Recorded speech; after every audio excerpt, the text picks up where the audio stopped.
very slowly. The white, the wine is made by the juice. When the red, the wine is made by the skin.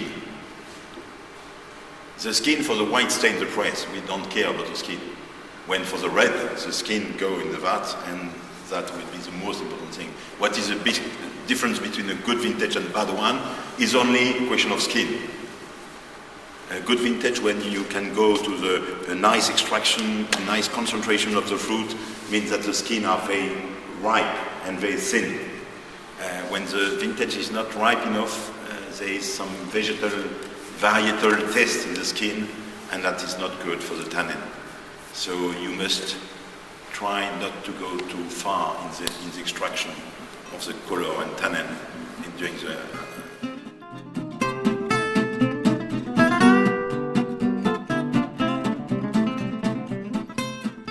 When you see the difference between 2004 and 2007, for wine like Domaine de Chevalier, the difference is 15%. There is, from 2004 to 2007, 15%. When we are talking about the first growth, from 2004 to 2007, is 250%. Big difference. I know many people in France who love Bordeaux, love the Grands Crus of Bordeaux, but in the recent vintage they didn't buy any bottle. In my family, I can, many friends, Sure. because they don't pay 300, 400, 500 for a bottle of wine. They will never do that. You know, it's by choice somewhere. But if tomorrow there is again a 2008, a very good vintage at a good price, there is a market for that. Perhaps not everywhere in the world, but I'm sure there is some people in England, in US, everywhere in the world, in Denmark. I'm sure there is many people in Denmark waiting for a good vintage at a reasonable price. 100 euros. You think the first price will come back to two figures? Yes. Yes. Two figures. 99.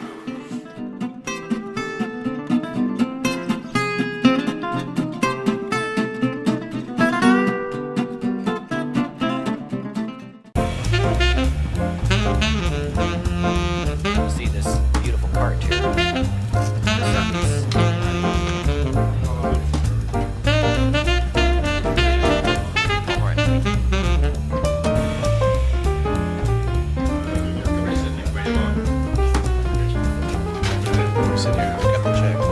That's a good idea. We'll fight over it.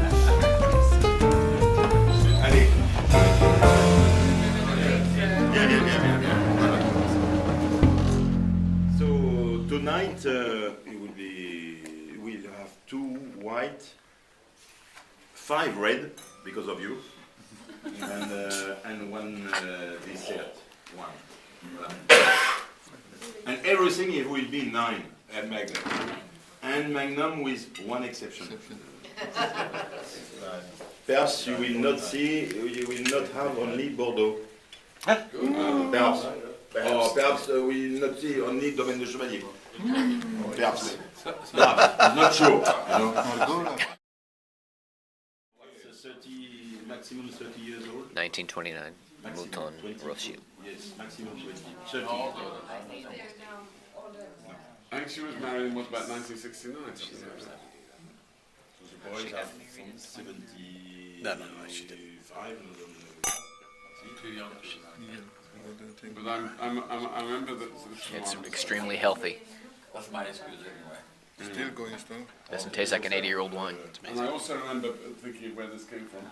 Ponticani 29, which was a wonderful wine. I know, yeah, I still have some wine. I thought we were coming here, just the 4 of us, for a sort of private little barbecue out the back with a couple of bottles Outside of barbecue. the Domaine de Chevalier if we were lucky.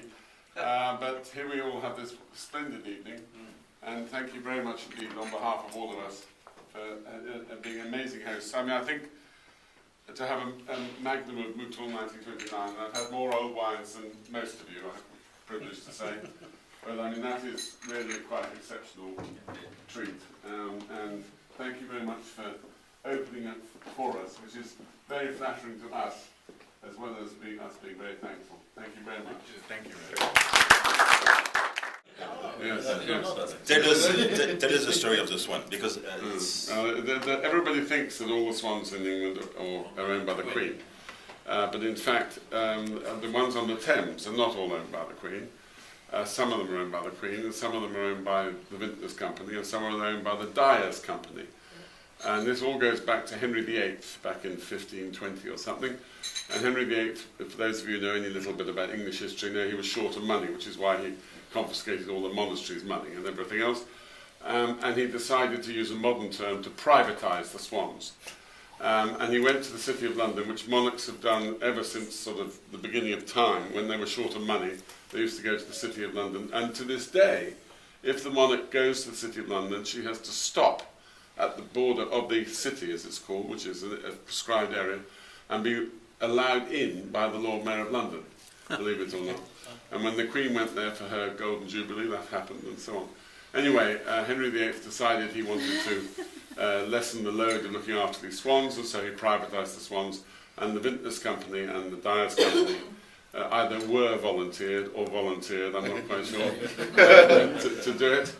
And for many years they used to nick the beaks, and if it was a Dyer swan it had one nick, and if it was a Vintner swan it had two nicks. And then it was decided this was cruel to swans, and so now we ring them instead. But every July, for a week, about 6 boatloads of people row all the way from Hampton Court to Oxford, and ambush all the families of swans, and they mark them up, either the Queen or the Dyers or the Vintners. And our other bit of fame, which we're very proud of, was we entertained 5 kings back in 1364. The King of England, the King of France, the King of Scotland, the King of Cyprus, and the King of Denmark.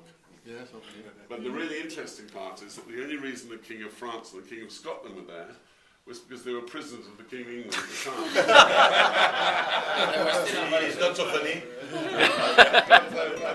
It's a little bit funny. And if you entertained the King of England, you had to entertain his Prisoners as well. That makes sense. And King John of France, I mean, talking about chivalry, they weren't collecting the money quick enough in France, so he went back to France to raise the money, failed, and handed himself in again, came back. So I'm handing myself in as a prisoner again. I'm terribly sorry.